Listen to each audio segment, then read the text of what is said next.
So that's the top 10 list as well. Next week, we're going to do that's our last for offense.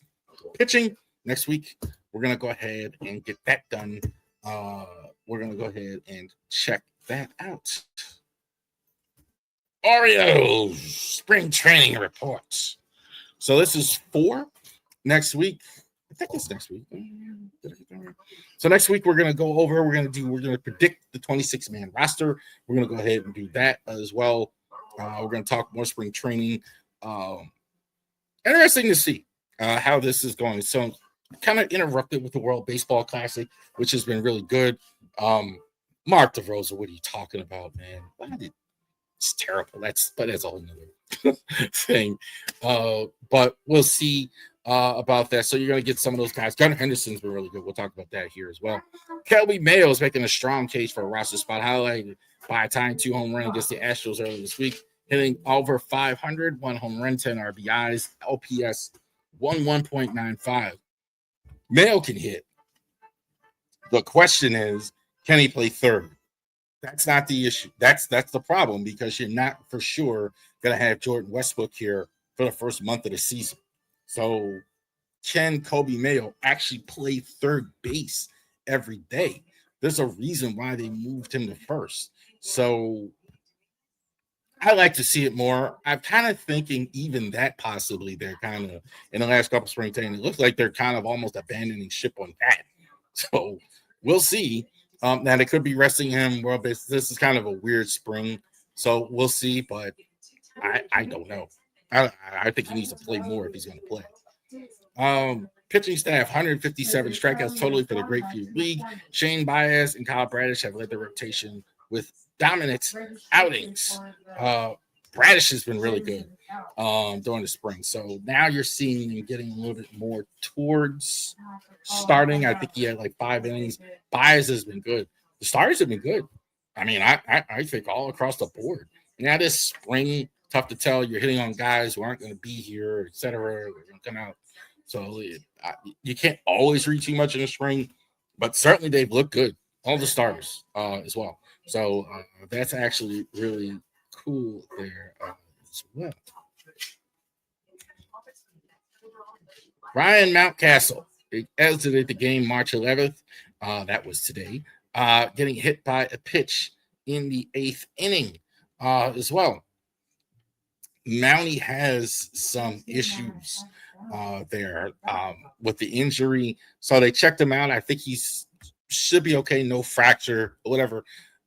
You also, too, in the spring, you got to be careful, like preseason football or anything like that, spring practice, little extra cautious. So sometimes your injury, you take a guy out, especially if it's a guy like now, you know he's going to be on the roster. You're not worried about that as well. Kyle Bradish has been limited in spring training action, throwing 5 innings with only 1 run, 180 as well, and a whip of 0.6, sharp command, limiting runners on base. Ran out of room. I'm more thinking that Bradish is going to get the ball the first game. Based on the numbers between him and Rogers, based on that, they haven't announced it yet. That's interesting. Bradish getting that. Now, Rogers did get the first start as well, and Bradish has looked really good. Bradish is pretty good. I think the only thing is, can you keep him healthy for the whole season, which we really haven't seen yet. But Bradish has been really good. Andrew Kittredge returned to a bullpen session on Tuesday after dealing with shoulder inflammation. He felt encouraged. So, opening day status remains doubtful. I'm assuming he's going to start at least on the 7-day IL. I don't think they're going to run out. If there's any question about it with a long season, you don't want to actually do that. You want to actually run him out. I think we'll see him in April. He's already throwing.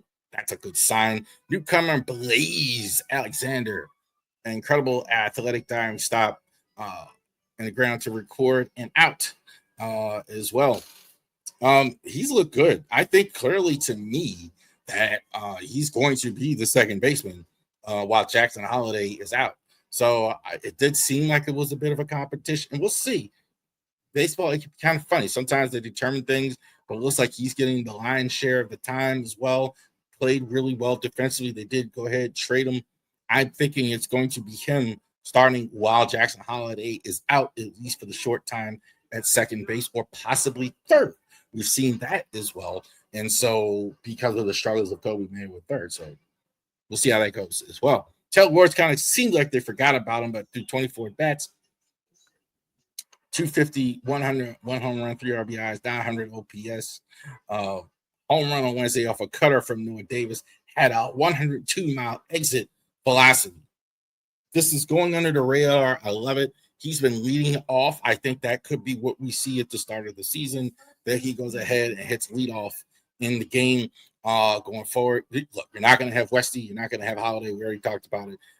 Somebody's got to lead off. I don't think there's not a lot of really good candidates unless you want to do Gunner. So I think it's possible, at least to start, we can see Taylor Ward leading off, and he has played well this spring. Gunner has been fantastic in the World Baseball Classic. 4-hit explosion on March 8th, 4 for 5, 9-1 victory over Great Britain. His manager is lousy. What are you talking about? You didn't know what the stakes of the game. Like, come on, bro. That's just, why would you say that even if you thought that? It's just, that don't make sense. Why would you say that even if you thought that?